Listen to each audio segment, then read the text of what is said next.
يا أهل السنة الملتقى الجنة شبابها الأمة شريعة منصورة.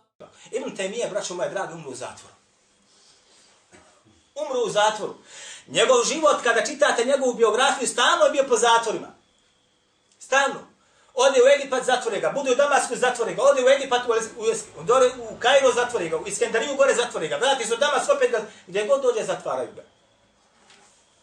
Što su ga zatvarali? Zbog čega su ga zatvarali? Ha? Zato što je bio onaj koji učini smutnju, što kažu, ili što je cijepao džemate, njegov jezik je bio taj koji ih je cijepao. Jer su oni pocijepali džemat.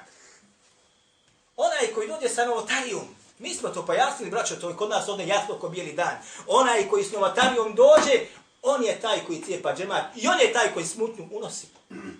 A onaj koji oživljava sunnet, on oživljava ono što su ljudi usmrtili. Danas se zamijenile uloge. Pa onaj koji oživljava sunnet u ovoj zemlji biva optužen da je onaj koji učini smutnju i nerede vrši među muslimanima.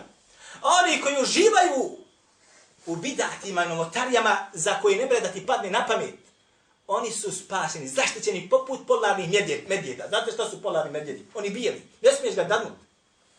A tebe more svako da darne. Da te ubije, da polije tvoju krv. I opet ako prsne tvoja krv na njega da kaže i još da te udari sa nogom. Danas je vrijeme i to dolazi, braćo, od pera jezika onih koji su tražili šerijatsko znanje u arapskom svijetu.